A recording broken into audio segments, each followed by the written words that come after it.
जनता जान्न चाहन्छन् केपी शर्मा ओली।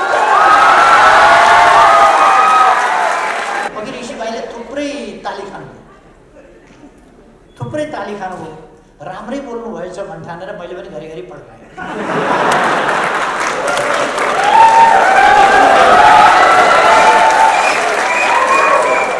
प्रधानमन्त्रीको कति इन्फर्मेसन ऋषि धमलाको बारेमा क्या म त छक्कै परेँ। मन परोस् कि नपरोस्, धमलाको हमला जतिसुकै झेल्न परोस्, तर पनि त्यो टिभीमा मान्छे जान्छ।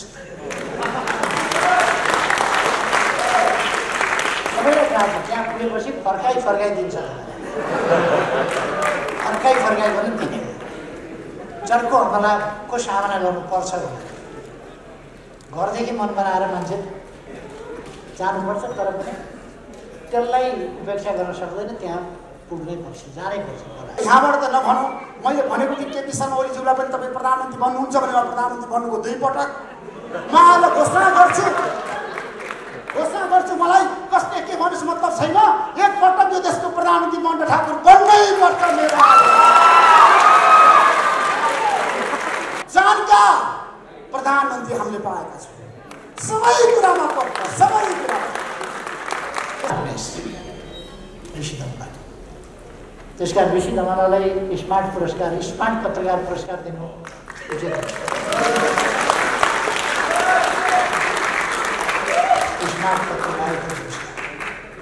प्रधानमन्त्री तपाईँले जुन किसिमको काम गरिरहनु भएको छ, धेरै तपाईँले अन्तर्वार्ता भन्नुभएको छ, बाधा अर्चन आउँदा पनि मैले देशको मुहार फेरेको छु, विकास समितिको लागि मैले जग बसालेको छु। यो जगले आउने पुस्ताले तपाईँलाई सम्झिरहनेछन्। केपी शर्मा ओलीले सुरु गरेको विकास समिति सगरमाथाको शिखरमा पुगोस्, देशमा आमूल परिवर्तन होस् र सबै जनता खुसी र एकदम आत्मसन्तुष्टिको साथ बाँच्नु। त्यो प्रणालीसँग जुधेर गरेर भूमिगत मान्छे पनि त्यहाँ भूमिगत हिसाबले ल्याएर बोलाएर भूमिगतै फर्काउने त्यो सामर्थ्य पनि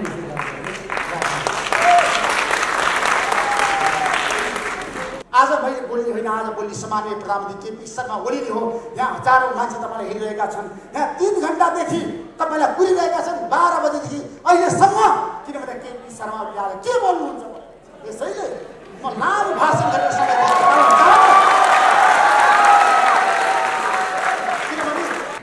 उहाँहरूको बानी के पर्यो भने विनाश गरे पनि हुने, ध्वस्त गरे पनि हुने, भत्काए पनि हुने, लुटे पनि हुने, मारे पनि हुने, कुटे पनि हुने, काटे पनि हुने, जे गरे पनि सयकमा हो काम गरेको छ। जुरो हल्लाएको छ, हिँडेको छ आफै। त्यो भएको हुनाले बानी बिग्रिएको, अब त्यो चल्दैन। प्रचण्डजी 3 दिन गए। अनि अदालतमा एउटै पार्टी गरी पाउनु गर न, एउटा पार्टी अदालतले गरिदिने हो। एउटा पार्टी यो पार्टी मिलाइदिने काम अदालतको हो। म पनि महन्तजीको पार्टी मिलाई पाऊँ भनेर निवेदन गर्छु।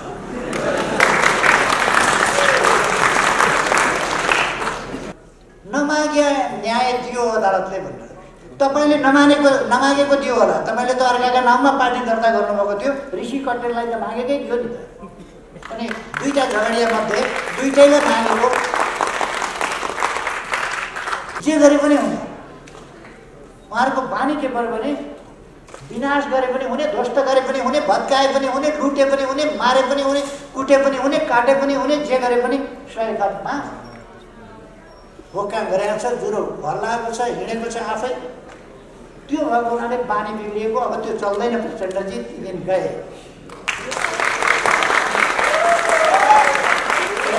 यत्रो ढुङ्गा त म त्यहाँ पर फाल्दिन्थेँ। मैले यहाँ त केटा हो ढुङ्गासँग यसो गरेर हल्लाउनु फुत्त फ्याँक्दा कम्मर सड्क्यो क्या। उहाँले आफ्नो कुरा भएको थाहा पाउनु भएन छ। पैसै सम्झिएर छेलो फाल्न खोज्दा कम्मर सड्क्यो।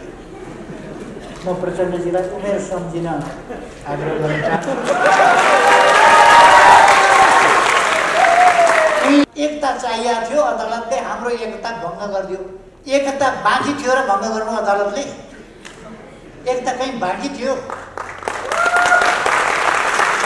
यहाँ अध्यक्ष निकालिसकेका छ, दलको नेता निकालिसकेका छ, दलको नेतालाई साधारण सदस्यताबाट पनि निकालेका छ। त्यहाँ एकता थियो भनेर ढक्कस लाएर ढाँट कुरा गर्ने एकता बाँकी थियो। केही व्यक्तिहरूको नियत स्वार्थका लागि के यो देश प्रचण्ड भन्ने मान्छेको स्वार्थका पछाडि सधि जानुपर्ने हो? प्रचण्डले सूर्य चिन्ह मेरो हो भनेको सुन्दाखेरि अचम्म लाग्यो। प्रचण्डले सूर्य चिन्ह मेरो हो। मेलम्चीको पानी खसाइसक्यो, छिटो हटाउनु परेन? छिटो हटाउनु पऱ्यो। मुद्दा लडेर जाली फटा हुन्छन् गाउँघरमा केही मुद्दा लडेर अनेक हिसाबले जाली तर्क प्रमाण अनेक पसारेर अदालतलाई गुमराहमा पारेर अर्काको बाली हडप गर्ने, अर्काको कमाई, अर्काको आम्दानी हडप गर्ने, अर्काको जिन्दगीभरिको पसिना हडप गर्ने हुन्छन्। कस्तो बाक्सुदमता छ! वाह, ज्याकेट खोलेर फुत्त फ्याँकिदिन पाइन्छ। कसैले नथुनेको मुख आफै टेप लाएर थुनेर आएर गर्न पाइन्छ। त्यसपछि मन परि बोल्न पाइन्छ, बोल्न पाइन्छ भन्दै बोल्न पाइन्छ। नेकपा भन्ने एउटै पार्टीभित्र त्यसै पार्टीका मान्छेहरूको घिनलाग्दो महत्त्वाकांक्षा व्यक्तिगत स्वार्थका कारणले समस्या खडा भएको होइन। आपत्ति लाग्छ भने सामाजिक सुरक्षा भत्ता साउन 1 गतेबाट लागू हुने गरी बढाइनेछ।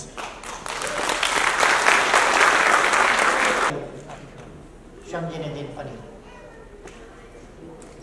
र यी 23 वर्षका अनुभवहरूलाई लिएर आगामी दिनमा रिपोर्टर्स क्लब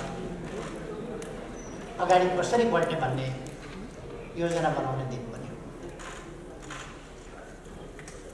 यस घडीमा म रिपोर्टर्स क्लबलाई सफलताका 23 वर्षहरू पार गरेकोमा हार्दिक बधाई भन्न चाहन्छु र आगामी दिनहरू अझ बढी सफलताका हुन सकुन्, अझ बढी जनताको स्नेह सम्मान विश्वास रिपोर्टर्स क्लबले आर्जन गर्न सकोस्। म हार्दिक शुभकामना भन्न चाहन्छु। धेरै शुभकामना छ रिपोर्टर्स क्लबलाई।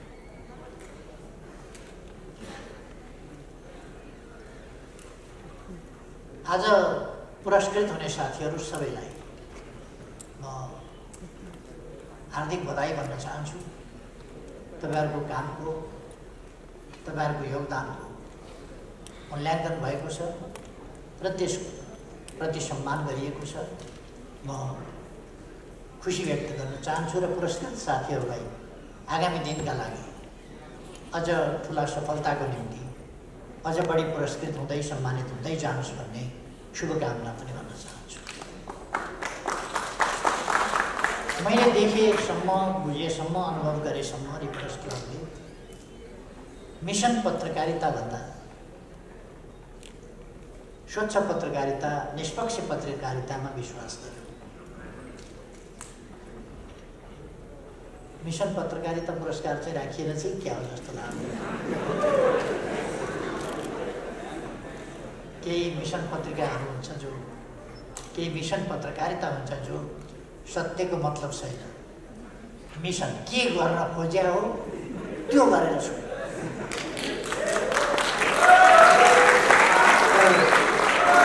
सत्यको अर्थ छैन, कर्तव्यको मतलब छैन। त्यस प्रकारको पत्रकारिताको निकै ठुलो विधि भएको बेला त्यस्ता पत्रकारिताहरूभन्दा पृथक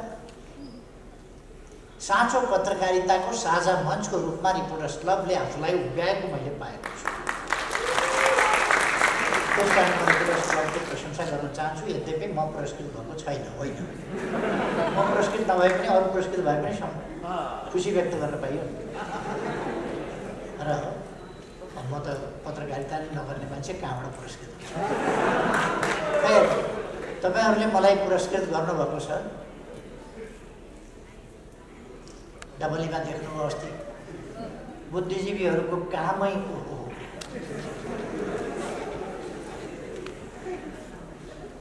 त्यहाँ मोडरेटरको काम देख्नुभयो होला तपाईँहरूले, बुद्धिजीवी मोडरेटर। क्या स्ट्यान्डर्ड थियो त्यस्तो जमानामा। त्यहाँ बोलेर सुन्नुभयो, मैले त गर्नसम्म गरेकै हो, केपी ओलीलाई मैले अध्यक्षबाट पनि हटाएकै हो, दलको नेताबाट पनि हटाएकै हो, साधारण सदस्यताबाट पनि हटाएकै हो। म एकताको निम्ति गर्नसम्म मैले योगदान गरेकै हो, प्रयास गरेकै हो। केपी ओलीले भन्नु मेरो योगदान तपाईँहरूले बुझ्नुभएकै होला। मैले त केपी ओलीलाई त सदस्यबाट पनि हटाएको हो नि एकताका लागि, वामपन्थी एकताका लागि मैले त हटाएकै हो। अब यो भाषण कता तालमेल त्यो अलिकति मैले मेरो नपाएको नि। एकता भन्ने शब्दको अपमान योभन्दा बढी डबलीमा लगेर हुर्मत लिने काम। यतापट्टि दुःखको कुरो बुझिँदैन। यहाँ बसेर राम्रो बुझिँदैन कुरा, त्यो प्रतिध्वनित भएर आउँछ, त्यता अलिक बुझिन्छ। अघि ऋषि भाइले थुप्रै ताली खानुभयो, राम्रै बोल्नु भएछ भन्ने ठानेर मैले पनि घरिघरि पड्काएँ।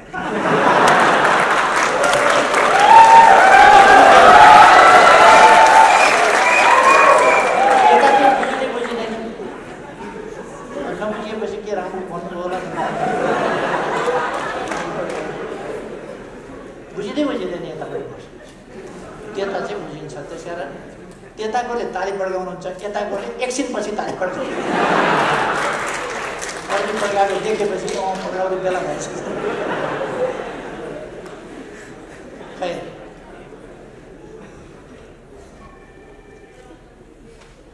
देश सङ्कटमा परेको छ।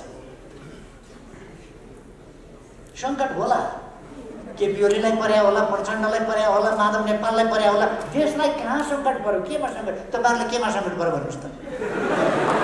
केमा सङ्कट पर्यो?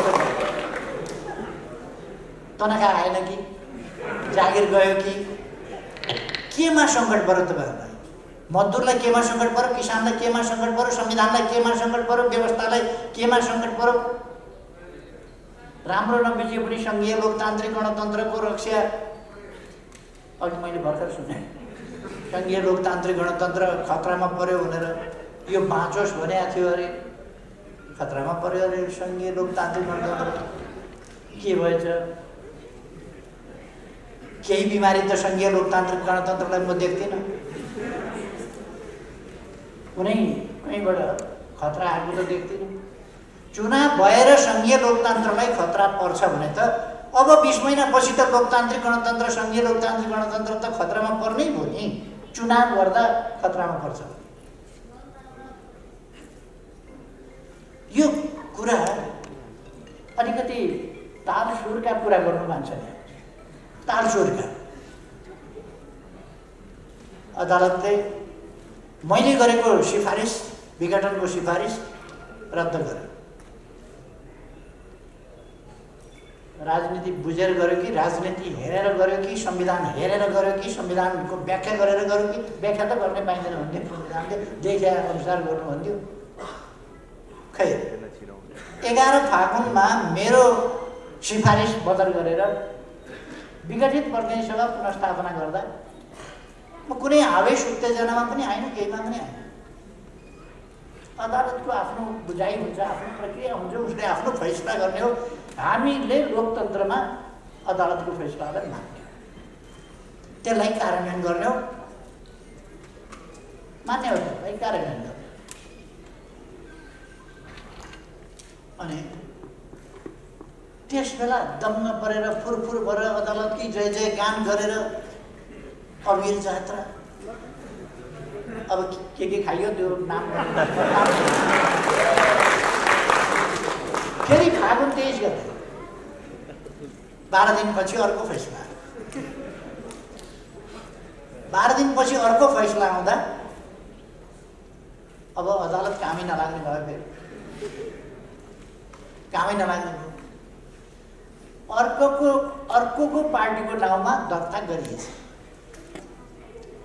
मेरै पार्टी अर्काको पार्टीको नाममा दर्ता भएछ, नाम सरकै भयो। अब नाम सरकै मिलेपछि अर्काले मुद्दा हाल्यो। मेरै पार्टीको नामसँग ठ्याम्मै मिल्ने गरी अर्को राखेर दर्ता गरेर हामीलाई ओझेल पार्ने, हाम्रो चाहिँ अस्तित्वै समाप्त पार्ने काम हुन भएन। इन्साफ पाऊँ, न्याय पाऊँ भनेर उसले मागे। अदालतले फैसला गर्यो ठिकै हो, अर्काको नाममा दर्ता गर्न पाइँदैन। त्यो दर्ता खारेज भयो। दर्ता खारेज भइसकेपछि तपाईँले एउटा क्लास पास गर्नु, अर्को क्लासमा गएपछि जाँच दिनुभयो, रिजल्टमा फेल हुनुभयो भने फेल भइसकेपछि फेरि उही क्लासमा फर्किँदैन, उही क्लासमा फर्किन्छ नि। 8को जाँच दिनुभयो, फेल हुनुभयो, 8मा बस्नु। दर्ता भएको थियो, दर्ता खारिज भयो, फेरि पहिलेकै ठाउँमा आयो।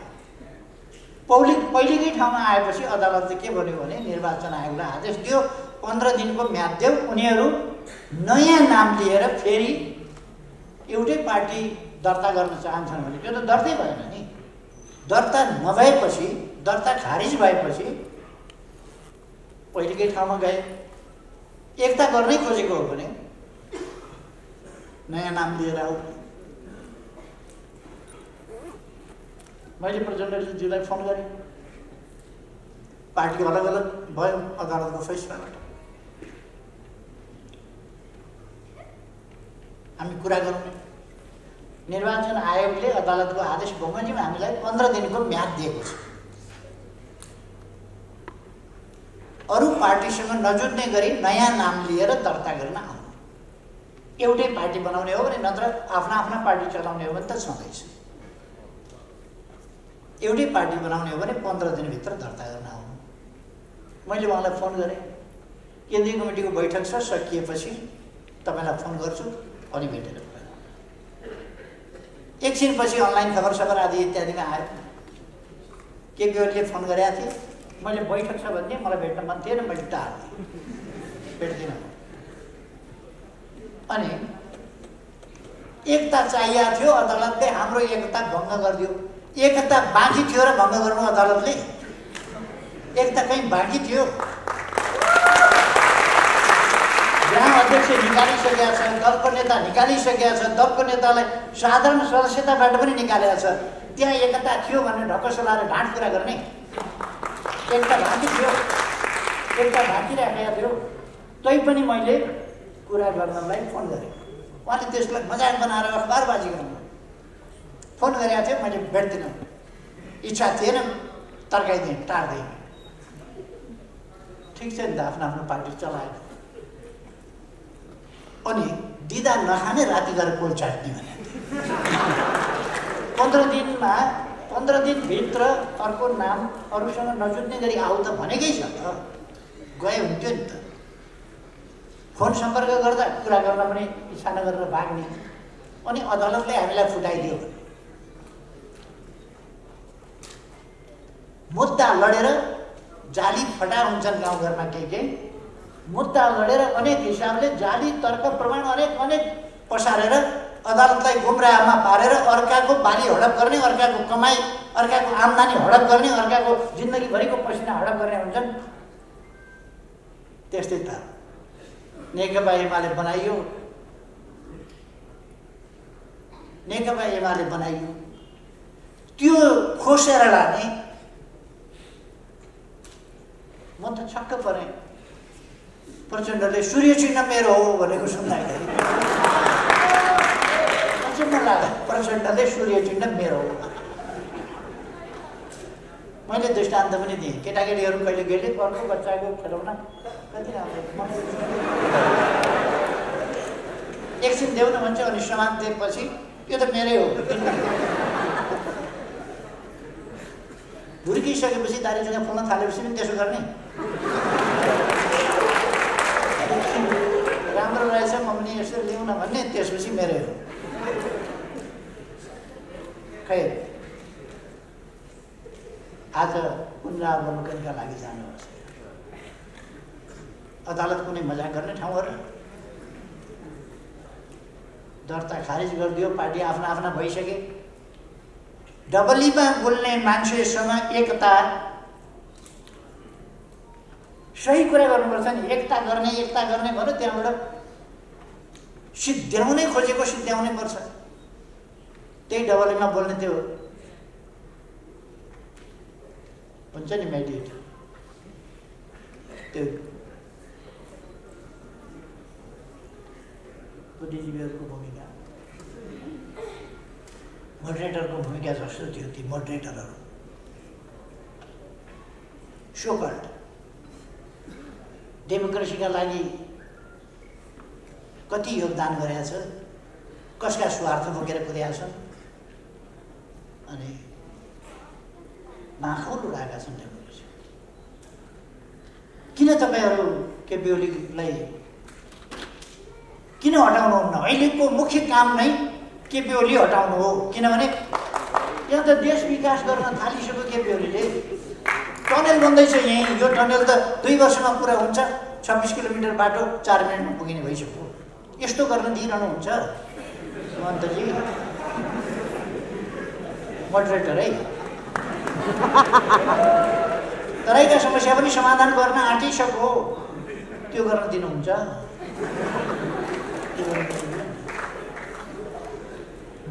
विप्लवका समस्या समाधान गरो, सिके राउतका समस्या समाधान गरो, पूर्व पश्चिम राजमार्ग चौडा गर्दैछ, तुइन हटाइसक्यो, झोलुङ्गे पुलहरू बनाइसक्यो, ठुला हाइवेहरू कति बनाइसक्यो।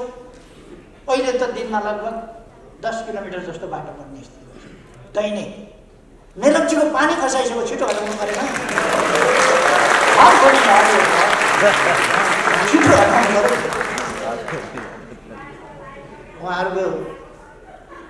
उहाँहरूको त्यही पोलिटिक्स होइन, देशप्रति अलिकति इमान्दार हुन सिक्नु पर्यो। कहाँ पर्यो देश सङ्कटमा?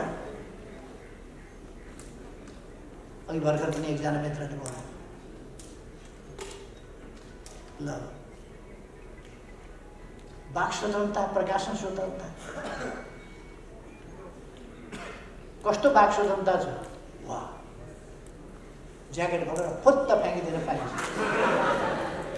कसैले नथुनेको मुख आफै टेप लाएर थुनेर आएर गर्न पाइन्छ। त्यसपछि मनपरी बोल्न पाइन्छ, बोल्न पाइन्छ भन्दै बोल्न पाइन्छ, मनपरी बोल्न पाइन्छ, लेख्न पाइन्छ, छाप्न पाइन्छ। अनि कहाँनेरि भएन स्वतन्त्रता? वाक भएन कि प्रकाशन भएन कि के स्वतन्त्रता भएन? केमा भएन? अनि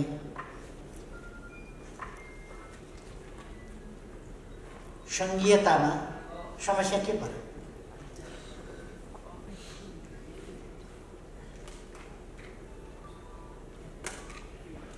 मेरो विचारमा यद्यपि केही समस्याहरू, केही अनुभूतिहरू, केही फिलिङ्सका कुराहरू छन्, तर अब फिलिङ्स बाहेक भन्ने हो भने कुनै पनि प्रदेशलाई केन्द्रबाट बजेटमा कमबेस गरिएको छैन। बजेटमा कमबेस गरिएको छैन, बरु जहाँनेरि पछाडि परेको छ त्यहाँका लागि प्रोजेक्ट तयार गरिएको छ। तराईको सिँचाइको लागि अब प्रदेश नम्बर 2 को सिँचाइका लागि अब 2टा प्रोजेक्ट, एउटा सुनकोशी मरिन डाइभर्सन शिलान्यास गरिसक्यौँ हामीले, अब त्यो निर्माण कार्य प्रारम्भ भइसक्यो। अब सुनकोशी कमला डाइभर्सन सुरु गर्छौँ र त्यसो गर्दाखेरि अहिलेको आयोजनाले बारा, रौतहट, सर्लाही, महोत्तरी र धनुषालाई सिँचाइ गर्छ। 1,85,000 बिघा सिँचाइ गर्छ र अर्को सुनकोशी कमला डाइभर्सनले 1,70,000 बिघा जमिन सिँचाइ गर्छ, जुन कुरो हामी अब निकट भविष्यमा गर्दैछौँ। अनि कुनै प्रदेशप्रति भेदभाव होइन। हुलाकी राजमार्ग, सिमानामा बाँधिएका बाँध वा बाटाका नाममा बनाइएका हल्का संरचनाहरूले डुबान जुन गर्थ्यो त्यसलाई खोल्ने प्रबन्ध। अघिल्ला सरकारहरूले त बाँध बाँधेको त ठुलो हेरेका थिए नि त, अहिले त बाँध खोल्ने काम गरिरहेको छ। गत वर्षको त्यस्तो डुबानमा पनि तराईमा त्यति डुबान भएन, किनभने धेरै ठाउँमा हामीले खोल्ने पर्यो भारत सरकारसँग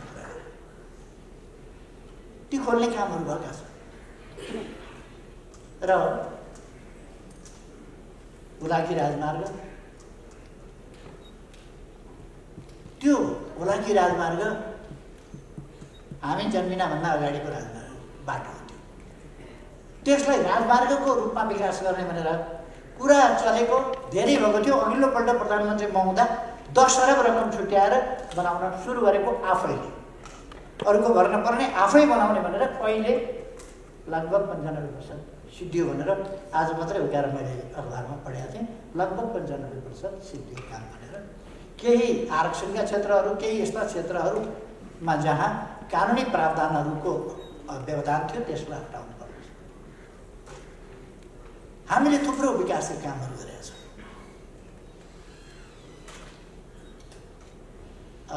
एकजना बुद्धिजीवीजीले एउटा आर्टिकल लेख्नुभएको रहेछ।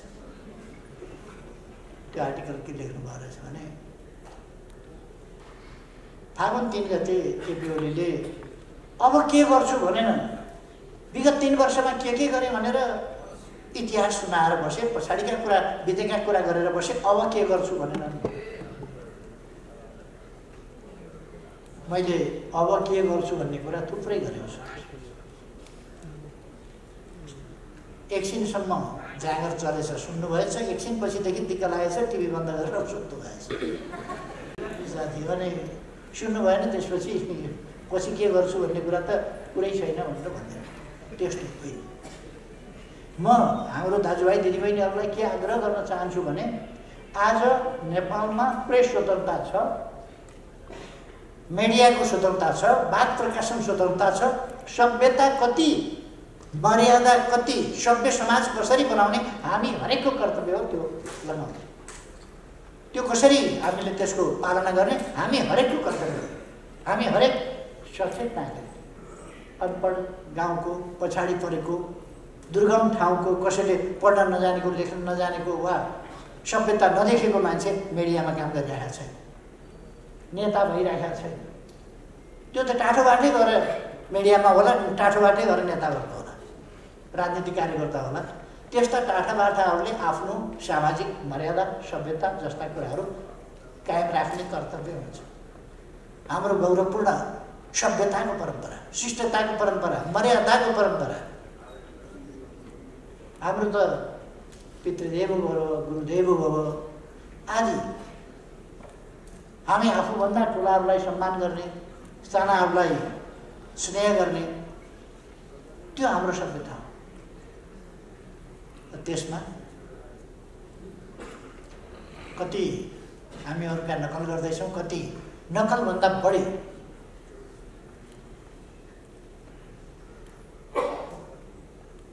त्यो नकलभन्दा पनि अलिकति पारी नै गइरहेको छ। यी कुरा हामीले आफैले सोच्नुपर्ने अवस्था छ, मलाई लाग्छ। सोच्नुपर्छ हामीले कि हाम्रो सामाजिक मर्यादाको परिपाटी, सभ्यताको परिपाटी ध्वस्त नहोस्, हाम्रो समाज एउटा शिष्ट सभ्य समाज होस् भन्ने कुरा। कुनै विदेशीले पनि हाम्रा कुराहरू पढ्दाखेरि आश्चर्यचकित भएर नेपालको एउटा कल्चरल स्ट्यान्डर्डप्रति नकारात्मक धारणा फैलाउने स्थिति नहोस् भन्ने कुराहरूले ध्यान दिन जरुरी छ।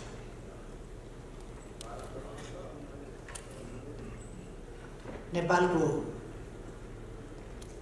सञ्चार जगतको क्षेत्रमा आज पनि सञ्चार क्षेत्रसँग सम्बन्धित एउटा कार्यक्रम छ। त्यसमा म भन्न चाहन्छु, सरकार पूर्ण रूपमा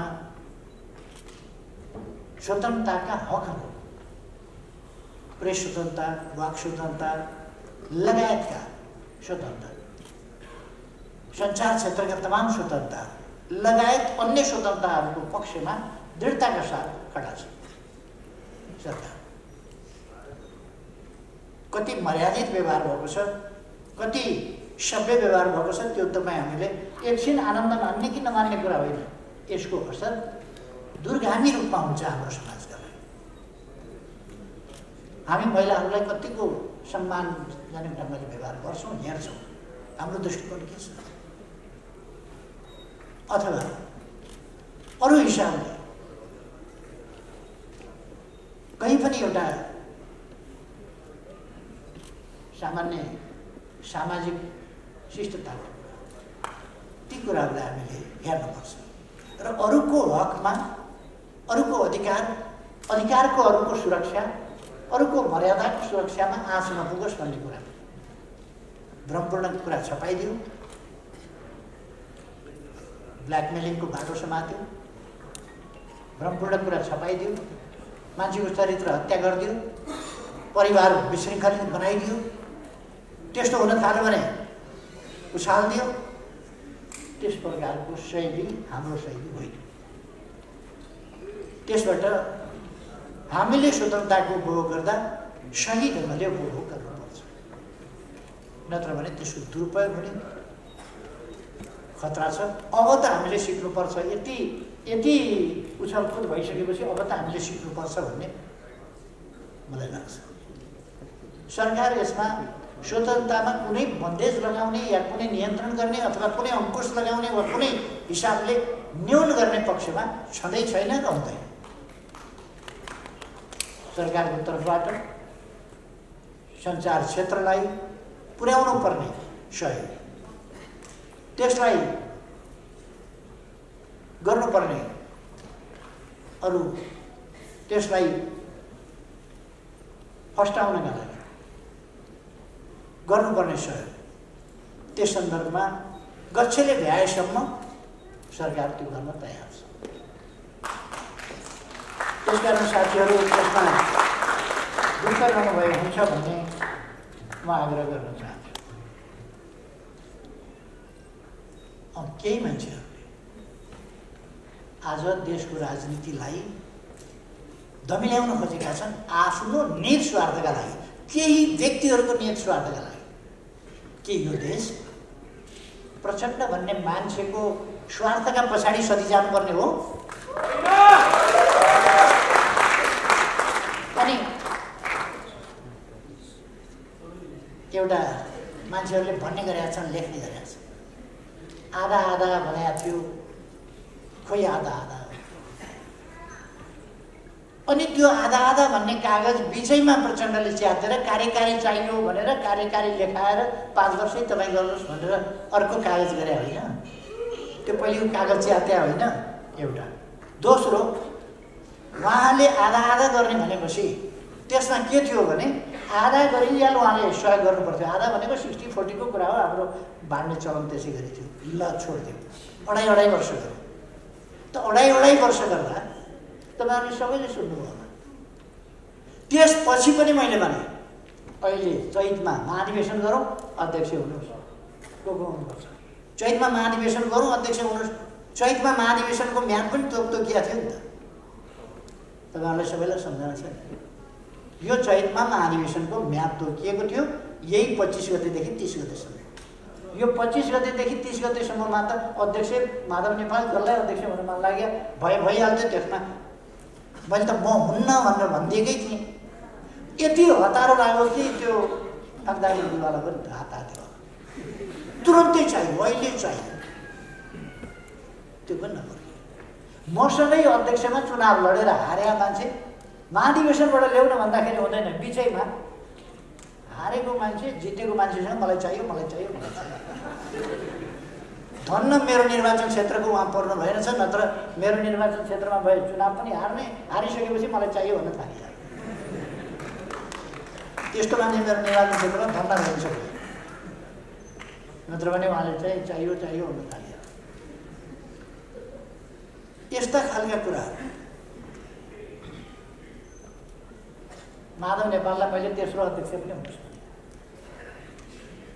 अरूले उचालिदिए कहाँ तपाईँ चाहिँ अब तेस्रो भइराख्ने तपाईँ त ठुलो मान्छे पो हो भनेपछि खान्न भन्नु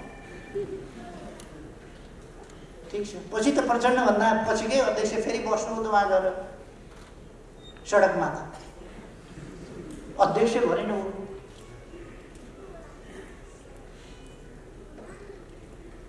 म सानो हुनुभन्दा अगाडि बडो चल्थ्यो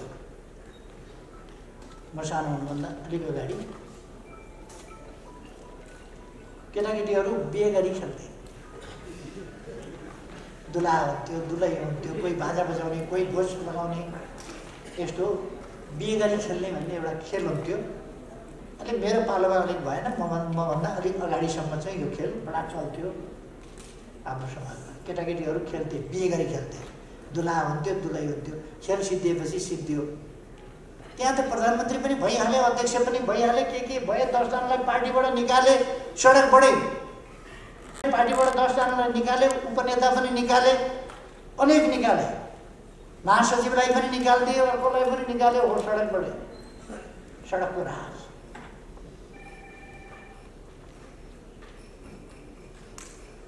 र त्यो खेल सिद्धिएपछि फेरि सिद्धियो। मैले के भनेको छु भने मलाई प्रधानमन्त्रीमै बस्नुपर्छ भन्ने छैन, तर एकाध मान्छेलाई हतारो भयो भनेर ती मान्छेको तीव्र महत्त्वाकांक्षा, व्यक्तिगत स्वार्थ, देश बनाउने उहाँहरूको कुनै कुरा होइन, कुनै कुरा छैन।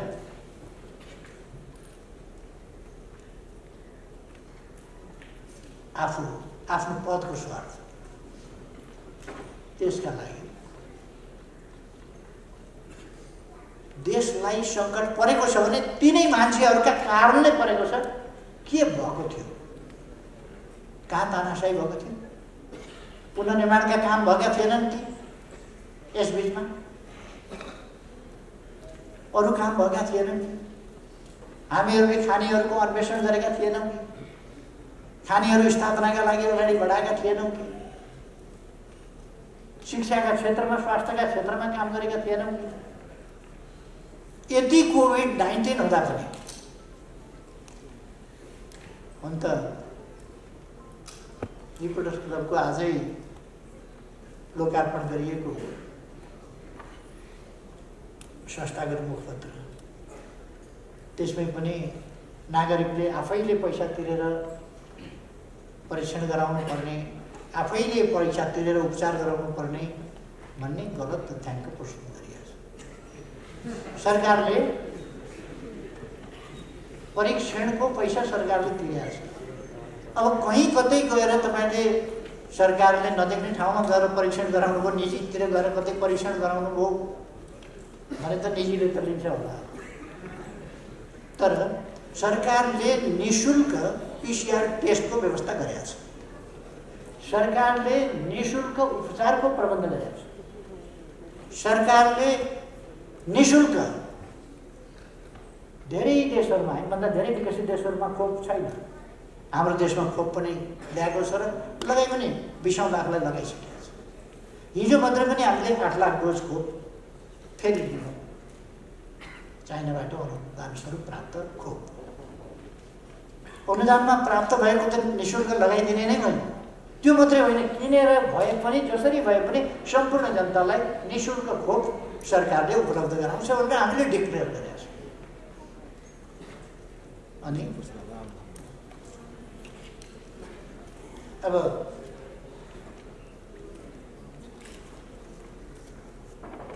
आलोचना गर्ने, सरकार बनाउने बित्तिकै पहिलो बजेटमा यो किन गरिएन, त्यो किन गरिएन, ज्येष्ठ नागरिक भत्ता किन बढाइएन भनेर धुम मचायो पहिलो बजेटमै। र हामीले गत बजेटमा बढायौँ। सामाजिक सुरक्षाका प्रबन्धहरूको क्षेत्रमा थुप्रो काम हामीले गर्यौँ। योगदानका आधारमा सामाजिक सुरक्षा जस्ता कुराहरू गर्यौँ। त्यसर्थ अरू पनि सामाजिक सुरक्षाका कामहरू हामी गर्दै जान्छौँ।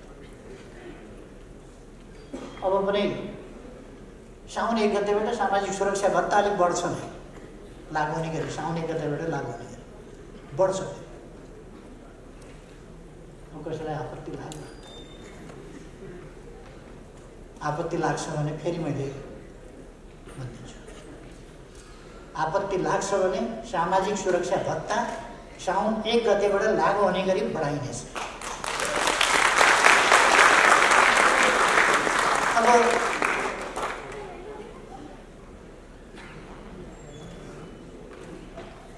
यो बुढाबुढी पनि हेर्न थाल्यो, यसरी भन्दा अपङ्ग पनि हेर्न थाल्यो। अब यो सरकार त छिटो हटाउनु पऱ्यो, साउन 1 गतेदेखि त फेरि बढाएर लागू गर्ने भनिसक्यो। अब मान्छेहरूलाई यो छटपटी भरेबाट अर्को सुरु हुन्छ, निद्रा लाग्दा। हामीले उत्तर दक्षिण रेलको कुरा गऱ्यौँ, हामीले के अरे काठमाडौँ रक्सौल रेलको कुरा गऱ्यौँ। पूर्व पश्चिम रेल अब छिटै शिलान्यास गर्दैछौँ, पूर्वबाट छिटै शिलान्यास गर्दैछौँ।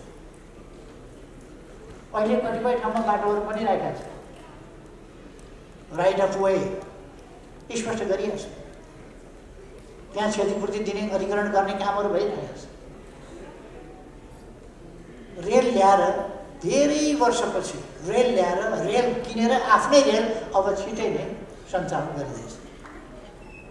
आफ्नै रेल बर्दिवाससम्म हो रेल छिटै सञ्चालनको शिलान्यास गरिन्छ। रेल किनेर ल्याएको तपाईँहरूले अस्ति नै हेरिसक्नु भएको छ, रेल किनेर ल्याइसकेका छ, सञ्चालनको तालमा हाइवेहरू मध्य पहाडी राजमार्ग, मध्य भण्डारी राजमार्ग, पूर्व पश्चिम राजमार्ग, हुलाकी राजमार्ग, पूर्वदेखि पश्चिमसम्म सिमाना, दक्षिण सिमानाको छेउ अलिक माथि, त्यसभन्दा अलिक भित्रबाट र मध्य पहाडबाट र तीसँग लिङ्क गर्ने अरू बाटाहरू, राजमार्गहरू, जसले गर्दा यातायातलाई अब नेपाल कहीँ पनि खासै दुर्गम रह्यो भन्ने स्थिति नरहने, कहीँ पनि दुर्गम नरहने गरी हुम्लामा केही किलोमिटर खोल्न बाँकी छ ट्र्याक। त्यसबाहेक हुम्लाको सदरमुकाम सिमीकोट पनि पुगेपछि देशका सबै सदरमुकामहरू जोडिए। अब हामीले हाइवेहरूबाट पालिकाका सदरमुकामहरू पनि जोड्ने, पक्की सडकले जोड्ने अभियान सञ्चालन गरेका छौँ। केही बुद्धिजीवीले पनि गरे पाए यो सदरमुकाम जोड्ने एकैचोटि 309 अस्पताल, कहिले अस्पताल शिलान्यास गरेका छ, कहिले कति 210वटा बाटो एकैचोटि शिलान्यास गरेका छ। यो त अचम्म हुन लाग्यो। करिब 5000 जसो विद्यालयलाई अब छिटै नै हामी 5 अरबभन्दा बढी रकम विद्यालयको पूर्वाधार विकास लगायतका काममा छिटै नै तुरुन्तै वितरण गर्दैछौँ। 5 अरबभन्दा बढी रकम शिक्षाका क्षेत्र होस् कि स्वास्थ्यका क्षेत्र होस् कि सबै क्षेत्रहरूमा देश अगाडि बढेको छ र बढाइनेछ। समृद्ध नेपाल, सुखी नेपाली नारा होइन, गन्तव्य हो।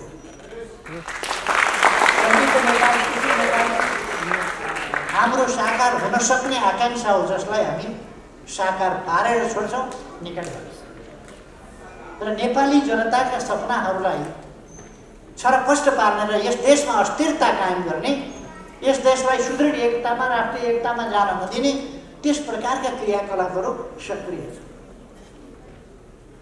यसपल्टको अस्थिरता के कारणले भएको अस्थिरता? नेकपा भन्ने एउटै पार्टीभित्र त्यसै पार्टीका मान्छेहरूको घिनलाग्दो महत्त्वाकांक्षा, व्यक्तिगत स्वार्थका कारणले समस्या खडा भएको होइन। अरू केही थियो, छ, अरू केही पनि छैन, त्यतिका कारण। अनि त्यस्ता मान्छेहरूका पछाडि लागेर केही हिँडेको देख्दा पनि अचम्म लाग्छ। त्यस्ता मान्छेका पछि पनि लाग्ने अचम्म लाग्छ। त्यस्ता मान्छेका पछाडि पनि मान्छे 2-4 जना देख्छु। के भयो? कौन्सिलिङ भयो, पट्टी त खोल्नु शाखाबाट। आफ्नो मस्तिष्क, आफ्नो बुद्धि अरूलाई साप्टी नदिनुहोस् न, आफै लिनुहोस् त कमसेकम। केही मान्छेहरू देखेर त अचम्म लाग्छ। आफ्नो खोपडी अरूलाई साफ राख्न दियो अनि आफू चाहिँ पछि यो किन गर्ने? जनताले त्यो गरिराखेका छैन, जनताले त्यो गरिराखेका छैन। तर केही मान्छे छ भोमो बजाउन सिपालु, प्राय अनि आफूलाई ठुलै हुँ भन्ने ठान्ने त्यस्ता मान्छेहरू नै त्यसमा लागेका देखिन्छ। खैर, हामी नेपाली जनता सचेत भएका छौँ भन्ने मलाई लाग्छ। त्यसकारण नक्कली कुरा गरेर पार्टी किन फुटाइदिएको हो भन्नु। निर्वाचन आयोगमा गएर पार्टी एउटै बनाएर थपक्क दर्ता गर्न कसले रोकेको छ? कसरी रोकेको छ? अनि अदालतमा एउटै पार्टी गरी पाउनु गर न, एउटा पार्टी गर, एउटा पार्टी। अदालतले गरिदिने हो एउटा पार्टी? यो पार्टी मिलाइदिने काम अदालतको हो। म पनि महन्तजीको पार्टी मिलाई पाऊँ भनेर निवेदन हाल्छु।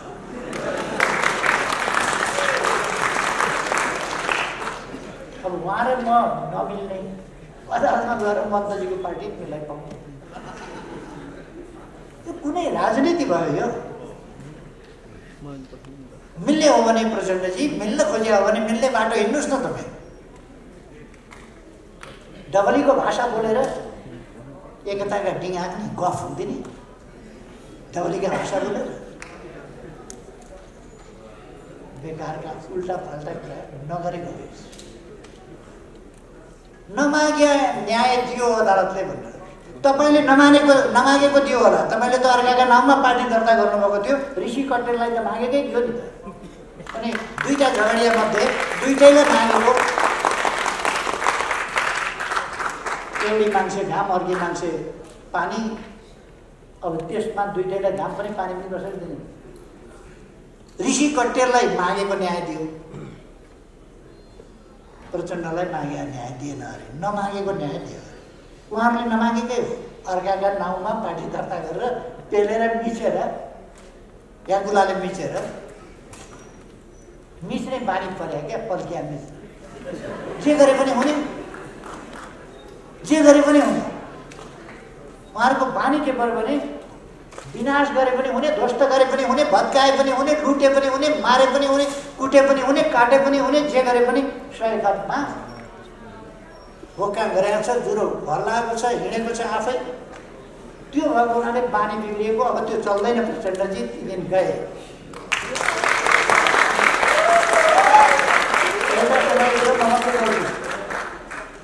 मान्छेहरू तपाईँका हतियार, तपाईँका लडाकुसँग डराउने समय थियो।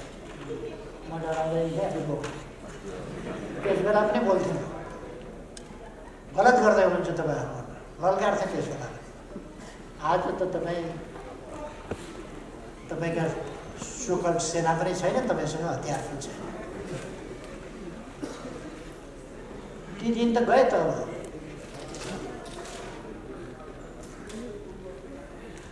हाम्रो गाउँमा एकजना हजुरबा हुनुहुन्थ्यो। सेलो भन्ने खेल हुन्थ्यो, ठुल्ठुलो ढुङ्गो टिपेर फ्याँक्ने खेल। अनि हजुरबाले मै सम्झिनु भएछ। यत्रो ढुङ्गो त म त्यहाँ पर फाल्दिन्थेँ। मैले ल्याउ त केटा हो, ढुङ्गो समातेर यसो गरेर हल्लाउनु फुत्त फ्याँक्दा कम्मर सड्कियो क्या। उहाँले आफ्नो कुरा भएको थाहा पाउनु भएन छ। मैसै सम्झिएर सेलो फाल्न खोज्दा कम्मर सड्कियो। म प्रचण्डजीलाई उमेर सम्झिन आग्रह गर्न चाहन्छु। उहिले सम्झिएर सेलो फ्याँक्न नखोज्नुहोस्, ढाड सड्किन्छ।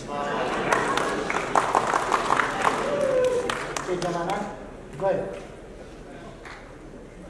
समय चाहिँ फेरि यस्तो चिज हो, फर्केर आउँदैन समय, कहिल्यै फर्केर। त्यो त अगाडि नै जान्छ, बगिरहेको खोलाको पानी जस्तै बग्दै जान्छ। अब अरू विषयहरूमा आज किन जाने, रिपोर्टर्स क्लबकै कुरा गरौँ। ऋषि धमलाका मेहनत, परिश्रम एउटा ग्रासरुटबाट उठेर एउटा मिडिया हाउसकै मालिकको रूपमा, सञ्चालकको रूपमा, प्रोप्राइटरको रूपमा कहिल्यै उमेरमा भन्नुपर्छ एउटा कपाल फुलेको छैन।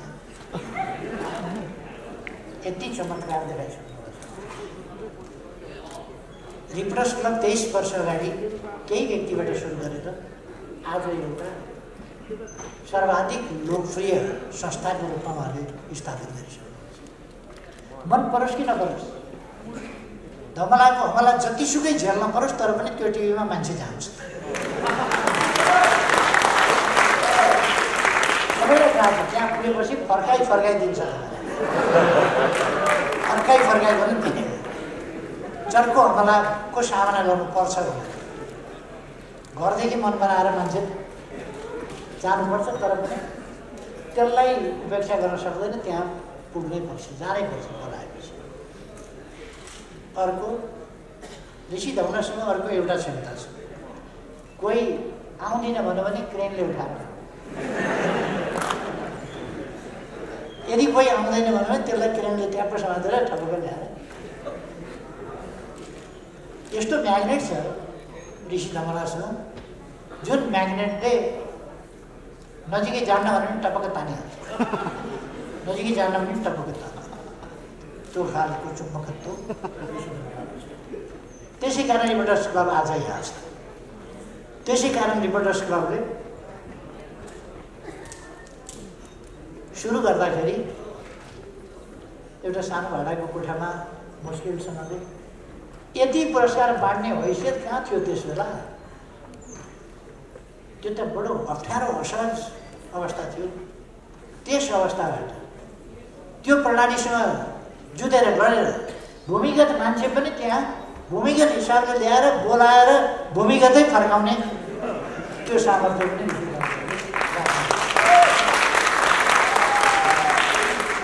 कोझ्यालमा परेका, कुनामा परेका, स्याडोमा परेका त्यस्ताहरूलाई पनि बनाउने त्यो काम पनि नसोचेका इस्युहरू कहिले कहिले सट्ट सामनेमा ल्याइदिने र त्यसले कुन इस्यु कतिखेर ल्याउन पर्छ अगाडि त्यसमा बहुतै कुशलतापूर्वक काम गर्छ, गरिआएको छ र त्यसमा सबभन्दा बढी स्मार्टनेस ऋषि धमला। त्यसकारण ऋषि धमलालाई स्मार्ट पुरस्कार, स्मार्ट पत्रकार पुरस्कार दिनु उचित हो। स्मार्ट पत्रकार पुरस्कार मेरो सिफारिस है, तपाईँहरूले जान्ने कुरा। कहिले यो रिपोर्टर्स क्लब आगामी दिनमा आज अगस्त होस्, यसले उन्नति प्रगति गर्दै जाओस्, धेरैको मन जित्दै जाओस्, धेरैको स्नेह जित्दै जाओस्, धेरैको सहयोग प्राप्त गर्दै जाओस्, धेरै ठुलो सेवा देश र जनताका निम्ति। 54 साल चैत्र 17 गते रिपोर्टर्स क्लब नेपालको स्थापना भयो। रिपोर्टर्स क्लब नेपालको स्थापना हुँदाखेरि हामी 15-20 जना रिपोर्टर साथीहरू बसेर कोठाभित्र छलफल गरिरहेका थियौँ, रिपोर्टर्स क्लब नेपाललाई कस्तो बनाउने, रिपोर्टर्स क्लब नेपालको यात्रा कहाँसम्म पुर्याउने र रिपोर्टर्स क्लब नेपाल सबैको साझा संस्था कसरी बनाउने भन्ने बारेमा हामीले त्यतिखेर जुन किसिमको एउटा टिम बनाएका थियौँ, छलफल गरेर रिपोर्टर्स क्लब नेपालको स्थापना गरेका थियौँ। आज 23 वर्ष पुग्दाखेरि म ऋषि धमला पनि सम्माननीय प्रधानमन्त्रीज्यू लक्का जवान भइसकेको छु र तपाईँ जस्तो एउटा परिपक्व राजनेता यो देशले पाएको छ। तपाईँको नेतृत्वमा यो देशमा विकास र समृद्धिको यात्रा सुरु हुनुपर्छ भनेर मैले सुरुदेखि नै भनेको थिएँ। आज पनि म त्यो कुरा भन्न तयार छु। हामी सबैले सम्माननीय प्रधानमन्त्री केपी शर्मा ओलीलाई ताली बजाएर अभिनन्दन गरौँ। मेरो आग्रह छ।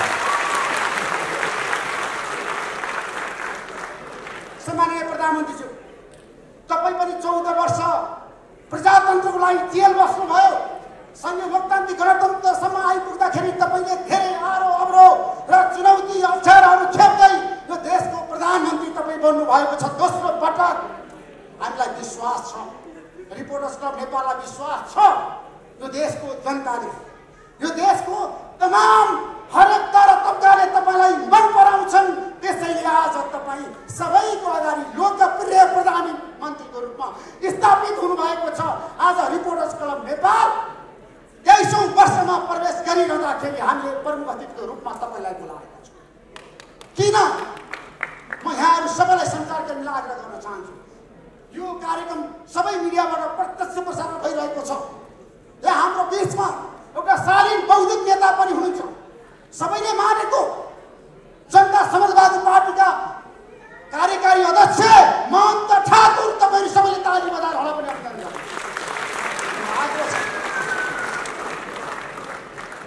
आज संयोग मिलेको छ सम्माननीय प्रधानमन्त्री, मैले धेरै शीर्ष नेताहरूलाई भनेको थिएँ, कतिपय नेताहरूले भन्नुभयो प्रधानमन्त्री आइहाल्नुहुन्छ तपाईँको कार्यक्रममा हामी किन आउनु पर्यो। मैले हो प्रधानमन्त्री आउनुहुन्छ भनेर मैले भने खुला भने सम्माननीय प्रधानमन्त्री, मैले प्रचण्डसँग पनि कुराकानी गरेँ, उहाँले पनि मलाई फोन गर्नुभएको थियो तपाईँको कार्यक्रमको प्रमुख अतिथिको मैले सम्माननीय प्रधानमन्त्री केपी शर्मा ओली नै हो भनेर भने।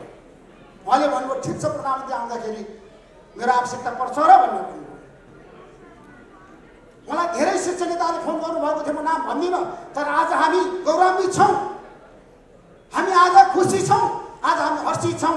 आज हाम्रो कार्यक्रममा तपाईँ जस्तो यो देशलाई आमूल परिवर्तन गर्छु भनेर विकास समितिको यात्रालाई अगाडि बढाएर जसरी तपाईँ प्रधानमन्त्री बन्नुभएको थियो, तपाईँको 3 वर्ष कार्यकालमा तपाईँले के गर्नुभयो आज तपाईँले सविस्तार बताउनुहुनेछ। मलाई विश्वास छ सम्माननीय प्रधानमन्त्री, किनभने तपाईँ एउटा भिजन भएको नेता हो। मैले बारम्बार भनेको छु, मैले बहस गर्दाखेरि सबैभन्दा बढी मिडियामा बहस गर्ने मान्छे मै हुँ सम्माननीय प्रधानमन्त्री। यहाँ मन्त्रीज्यू हुनुहुन्छ, पार्वत गुरुङ सञ्चार मन्त्री हुनुहुन्छ, बसन्त नेमाङ भौतिक पूर्वाधार मन्त्री हुनुहुन्छ, प्रेमाले वन तथा वातावरण मन्त्री हुनुहुन्छ। यहाँ धेरै मन्त्रीहरू आएर गइसक्नु भएको छ, धेरै नेताहरू आएर गइसक्नु भएको छ। मिडिया एलायन्सका अध्यक्ष भास्कर राजा कन्डिकार हुनुहुन्छ र धेरै तर तबकाका मान्छेहरू यहाँ हुनुहुन्छ। सामाजिक सेवाका विभिन्न तर तबकामा काम गर्ने सुरक्षा निकायका प्रमुख लगायत सबै पार्टीका नेताहरूलाई म स्यालुट गर्न चाहन्छु, अभिनन्दन गर्न चाहन्छु। रिपोर्टर्स क्लब नेपालको पहिलो वक्ता र रिपोर्टर्स क्लब नेपाललाई उद्घाटन गर्ने सन्त नेता कृष्ण प्रसाद भट्टराई हो। उहाँले मलाई भन्नुभएको थियो पहिलो साक्षात्कार कार्यक्रममा, ऋषि बाबु रिपोर्टर्स क्लबको पहिलो वक्ता त म पनि, रिपोर्टर्स क्लबको इतिहास तपाईँले रच्न सक्नुहुन्छ भनेर मलाई कृष्ण प्रसाद भट्टराईले भन्नुभएको थियो। म गौरवको साथ सम्माननीय प्रधानमन्त्री तपाईँको अगाडि म भन्न चाहन्छु, रिपोर्टर्स क्लब नेपाललाई मैले जसरी 23 वर्ष हाँकी आज म छाती फुलाएर भन्न सक्छु मैले नेपाली पत्रकारितामा यो देश र जनताको लागि काम गरेको छु जसरी तपाईँले गर्नुभएको छ। नेपाली पत्रकारिता मैले जीवनमा धेरै कठिन यात्रा पार गरेको सम्माननीय प्रधानमन्त्री। म यति वृत्तान्त यहाँ सबै कुरा बताउन चाहन्न। 23 वर्षसम्म रिपोर्टर्स क्लब नेपाललाई ल्याउनको लागि मलाई धेरै चुनौती, धेरै अप्ठ्यारा, धेरै सङ्घर्षका यात्राहरू मैले पार गर्नु पर्यो सम्माननीय प्रधानमन्त्री। म एउटा गाउँको ठिटो ज्याम्रुङबाट काठमाडौँ प्रवेश गरेको 2046 सालको जनआन्दोलनमा 7 दिन जेल परेको 14 वर्षको उमेरमा।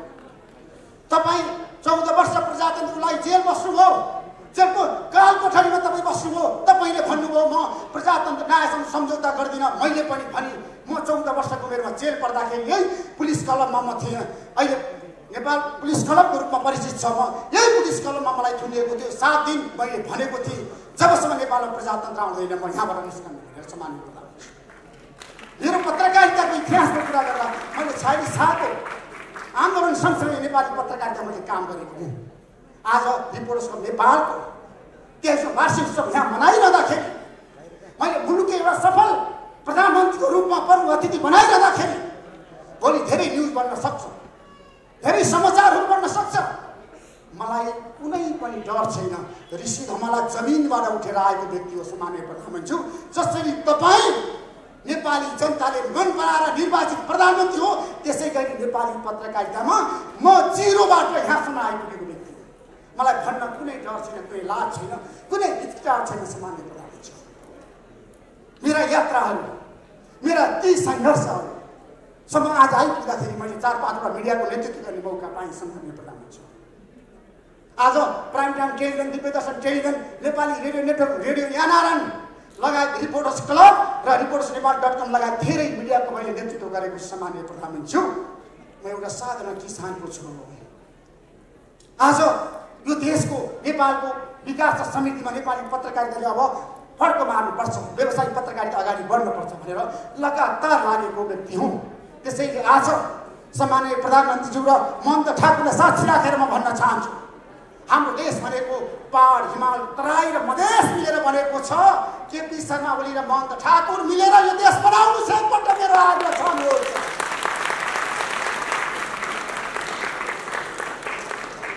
देशको विकास गरौँ, गरौँ, मिलेर गरौँ, देशलाई बनाऊ। मेरो आग्रह छ प्रचण्डजी, माधवमा नेपाल अब धेरै शेरबहादुर देउवा, मैले सबैलाई भनेको छु देशमा फेरि पनि सहमति, सहकार्य, एकता आजको अनिवार्य आवश्यकता हो। तर देशमा किन सहमति हुन सकेन? प्रधानमन्त्री, तपाईँले जुन किसिमको काम गरिरहनु भएको छ, धेरै तपाईँले अन्तर्वार्ता भन्नुभएको छ, बाधा अडचन आउँदा आउँदै पनि मैले देशको मुहार फेरेको छु। विकास समितिको लागि मैले जग बसालेको छु। यो जगले आउने पुस्ताले तपाईँलाई सम्झिरहनेछन्। केपी शर्मा ओलीले सुरु गरेको विकास समिति सगरमाथाको शिखरमा पुगोस्, देशमा आमूल परिवर्तन होस् र सबै जनता खुसी र एकदम आत्मसन्तुष्टिको साथ बाँच्न सामान्य प्रधानमन्त्री। रिपोर्टर्स क्लब नेपालले आफ्नो 23औं वर्षको यात्रा पार गरिरहँदाखेरि धेरै पुरस्कारहरू स्थापना गरे सामान्य प्रधानमन्त्री। आज म दाबीका साथ भन्छु, नेपालमा पहिलो पत्रकारिताको क्षेत्रमा पुरस्कार स्थापना गर्ने रिपोर्टर्स क्लब नेपाल हो। तारानी प्रसाद कोइरालाबाट सुरु भएको पत्रकारिता पुरस्कार आज मदन भण्डारी पत्रकारिता पुरस्कारसम्म आइपुग्दा रिपोर्टर्स क्लब नेपालले सबै क्षेत्रलाई समेटेको छ सामान्य प्रधानमन्त्री। सबै क्षेत्रलाई, सबै तह तबकालाई हामीले समेटेर नेपालको पत्रकारिताको क्षेत्रमा लाग्ने युवा, उत्साहित र परिपक्व पत्रकारहरूलाई अभिनन्दन गर्छौँ, पुरस्कृत गर्छौँ। आज मदन भण्डारी पत्रकारिताबाट को पुरस्कृत हुँदै हुन्छ तपाईँलाई थाहा छ? हामीले रेडियो सञ्चार क्षेत्रको कुरा गर्दाखेरि अथवा मदन भण्डारीसँग निकट रहेर काम गरिरहँदाखेरि त्यतिखेर गोपाल गोरेगाई भनेको सबैले चिनेको नाम आज हामी पुरस्कृत गर्दैछौँ। मदन भण्डारी पत्रकारिता पुरस्कारबाट 1 लाख रुपियाँ दिएर आज हामीले, किन भन्दाखेरि नेपाली पत्रकारिताको क्षेत्रमा धेरै मान्छेहरू छन्, योग्य स्वच्छ मान्छे छन्।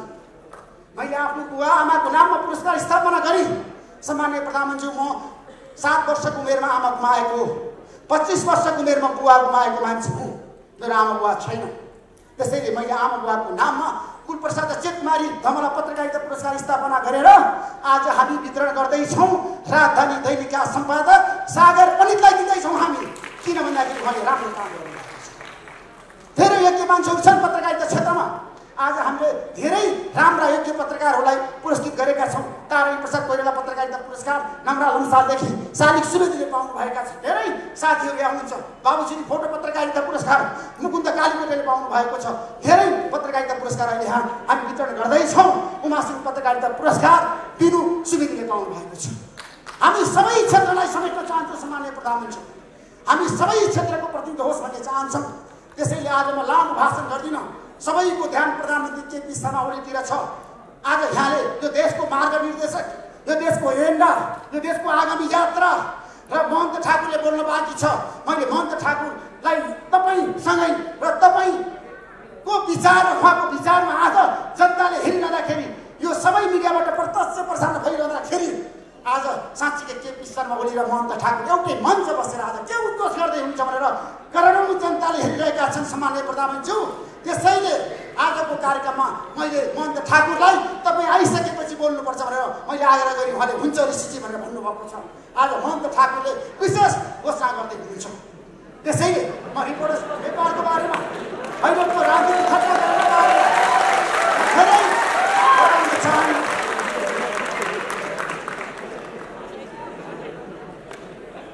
त्यसैले आज हामी एउटा कठिन घडीमा छौँ। सबै शक्तिको बिचमा एकता, सहमति र सहकार्य हुनुपर्छ भन्ने पक्षमा छौँ। त्यसैले देशमा अब विकास कसको नेतृत्वमा, अब देशमा निकास कसको नेतृत्वमा, त्यो आज केपी शर्मा ओली र महन्त ठाकुरले गर्नुपर्छ। यहाँ दुवैले, मलाई विश्वास छ पछिल्लो समय नेपाली राजनीतिमा जुन किसिमको एउटा सहयात्रा, सहकार्यको सुरुवात भएको छ त्यो सफल रहोस्। र म जाँदै सामान्य प्रधानमन्त्री, मैले धेरै बोल्छु। म रेडियोमा पनि, टेलिभिजनमा पनि, रिपोर्टर्स क्लबमा पनि धेरै लेख्छु, पत्र पत्रिकामा पनि। आज मैले बोल्ने होइन, आज बोल्ने सामान्य प्रधानमन्त्री केपी शर्मा ओलीले हो। यहाँ हजारौँ मान्छे तपाईँलाई हेरिरहेका छन्। यहाँ 3 घन्टादेखि तपाईँलाई कुरिरहेका छन्, 12 बजेदेखि अहिलेसम्म। किनभने केपी शर्मा ओलीले आज के बोल्नुहुन्छ। त्यसैले म लामो भाषण गरेर समय किनभने पछिल्लो समय तपाईँले अक्सर ओरिजिनल लिडरको रूपमा आउनु भएको छ। पार्टीको अथवा एमाले भित्रको कुरा पनि तपाईँले आज विशेष रूपमा खुलासा गर्दै हुनुहुन्छ। तपाईँले 4-5 दिन बोल्नु भएको छैन। त्यसैले केपी शर्मा ओलीले नबोल्दाखेरि जनताले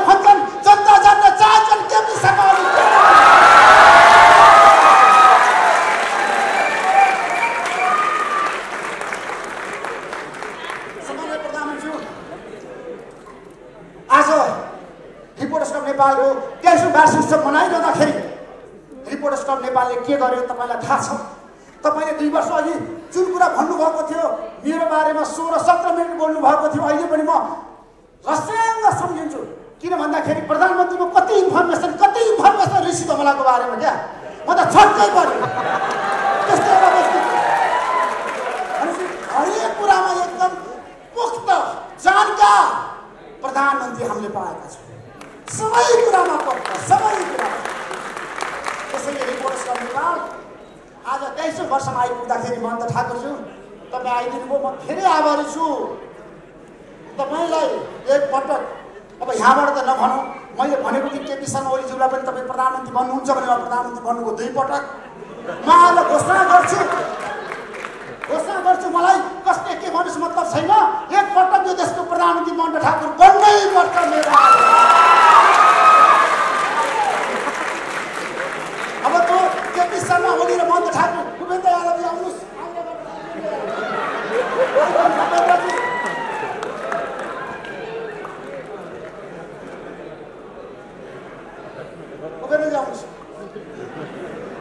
त्यसैले आजको कार्यक्रममा म लामो नबोलिकन अब पुरस्कार वितरण छ, यहाँ धेरै नेताहरू हुनुहुन्छ, शीर्ष नेताहरू हुनुहुन्छ। त्यसैले आजको रिपोर्टर्स क्लबको कार्यक्रममा यहाँहरू सबैलाई म स्वागत गर्दै जाँदै आगामी दिनको यो यात्रा सङ्घीय लोकतान्त्रिक गणतन्त्र नेपाल अगाडि बढ्नको लागि सबैको बिचमा सहकार्य, सहमति र एकता अनिवार्य आवश्यकता छ। हामी मिलौँ, देशमा सबैको बिचमा सहकार्य होस्। नेपाली सञ्चार क्षेत्र जहिले पनि सकारात्मक, पोजिटिभ र हामीले सही सूचना सम्प्रेषण गर्नुपर्छ। देश बनाउनु छ, मलाई केही चाहिएको छैन प्रधानमन्त्री, यो देश हामी सबैले बनाउनुपर्छ। हामी सबैको बिचमा एउटा सहकार्य हुनुपर्छ। नेपाली सञ्चार जगतले धेरै पटक चुनौतीहरू पार गर्दै आज यो क्षेत्र आज सबैको प्रिय बन्नुपर्छ। नेपाली सञ्चार क्षेत्र आज नेपाली जनताको मनमा बस्न सफल भएको छ। नेपाली जनताको चाहनाअनुसार नेपाली सञ्चार क्षेत्रले महत्त्वपूर्ण भूमिका निर्वाह गरेको छ। नेपाली सञ्चार जगत आज जनताप्रति उत्तरदायित्व छ, देशप्रति उत्तरदायी छ। यसले खेलेको भूमिका आज सबै नेपालीको लागि सदा प्रिय रहनेछ। हामी सधैँ यो देशको विकास र समृद्धिको पक्षमा रहनेछौँ। देशमा भ्रष्टाचार अन्त्य हुनुपर्छ, सुशासनको प्रत्याभूति जनताले पाउनुपर्छ। आगामी दिनमा पनि हामी त्यही यात्रामा अविरल रूपमा अगाडि बढ्नेछौँ भन्दै सम्माननीय प्रधानमन्त्रीलाई आज प्रमुख अतिथिको रूपमा आइदिनु भएकोमा मुरी हृदयदेखि सम्मान गर्दै म आभारी व्यक्त गर्दै यहाँबाट बिदा हुन्छु। हस्त नमस्कार।